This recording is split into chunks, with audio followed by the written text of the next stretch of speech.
Welcome all. Now we are continuing with respect to the burning issue at the academy.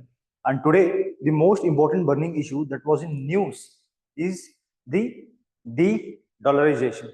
So, what is this de-dollarization? What is the aspect of dollarization? We'll be discussing it in today's class. So, while beginning this particular class, we just want to mention the context in which de-dollarization began. The former president of USA, Donald Trump, had given a statement at CNBC stating that at any cost they won't be allowing the aspect of de-dollarization. So let's begin with this particular aspect of de-dollarization. So what is de-dollarization? De-dollarization is nothing but the hegemony of dollar across international markets, across international institutions, and all other aspects. Okay, now what happens is that the major transactions which happen internationally happens in this particular currency of dollar.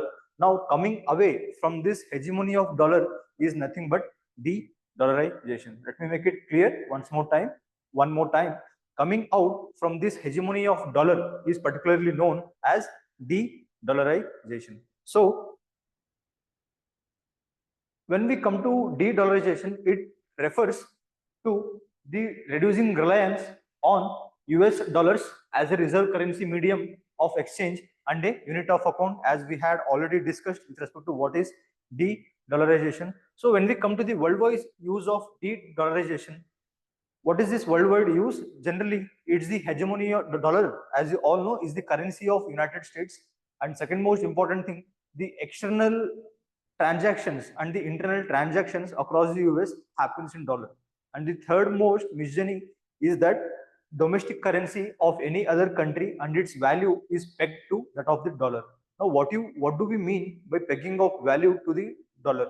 Pegging of value indicates, let us think that if we peg the Indian currency in the international context, we say that $1 is equal to 82 rupees. So this aspect of $1 is equal to 82 rupees is nothing but we are pegging the value of our currency, that is Indian rupee, to that of the dollar.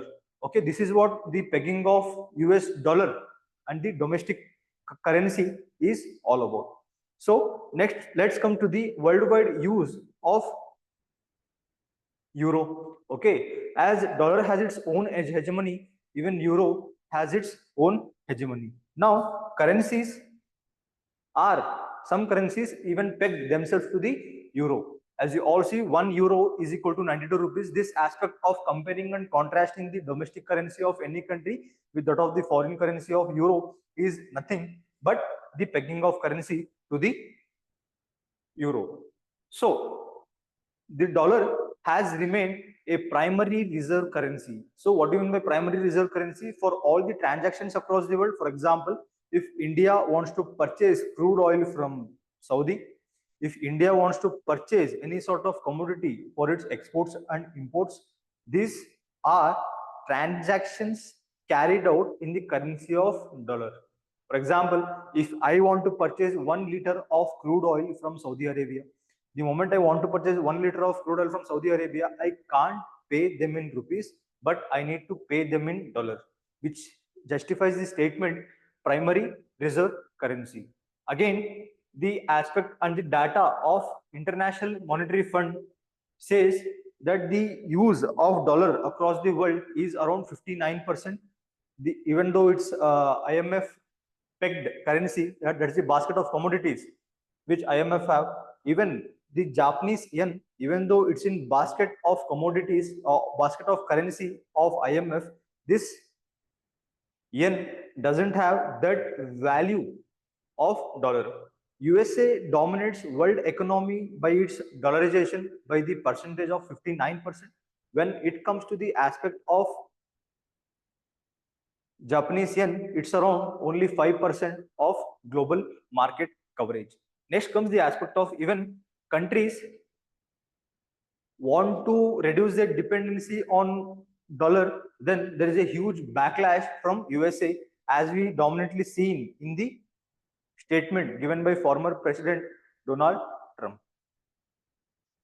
Now, this is what Trump has given a stand with respect to de-dollarization. He has said, I hate when countries go off the dollar. I would not allow countries to go off the dollar, because when we lose that standard, that will be like losing a revolutionary war, he said. That will be a hit to our country. Now, just because it hits the aspect of US, this dollarization and its hegemony of dollar can't be taken, can't be overtaken by this particular aspect of dollarization and the hegemony of globalization of dollar. Now, the second most important thing is that now we'll be discussing what are the various initiatives that are brought by all the groupings across the world with respect to taking or removing the hegemony of dollar, or so-called the de-dollarization. Now, BRICS nations together have done a de-dollarization summit last August.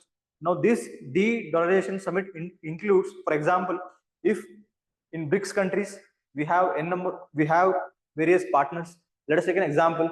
If Brazil wants to make any dealing with India, then they can exchange commodities in their domestic market rather than using dollar as a means of exchange. This is what BRICS countries have done in the recent summit of de-dollarization.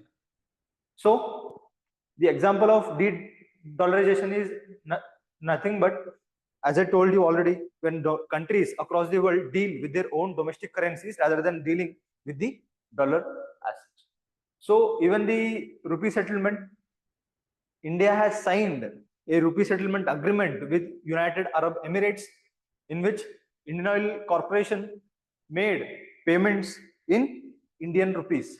Okay, and even whenever they want to purchase anything from India, they can pay back as the rupees and purchase their commodities. Okay, this is an eminent example of de-dollarization.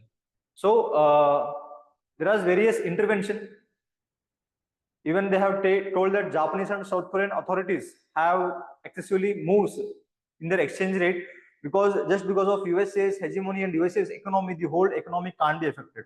As we know, the problems of US are problems of world, but the problems of world are not problems of US. Okay, this is the statement which dominantly highlights the aspect of dollarization. Okay, as you all see, with respect to de-dollarization also depends on US elections. So who will come to the forefront and what kind of policies their leader particularly take. So just because of one country's need and one country's interest, whole world's interest can't be kept aside. That's the thing. So that's the aspect of de-dollarization we discussed in class, and we would like to please share, subscribe, and like the video. And if you have any doubts, feel free to put on comment section, and also follow our Instagram channel and the Telegram channel, whose links are provided in the description box below. Thank you all. Have a great day.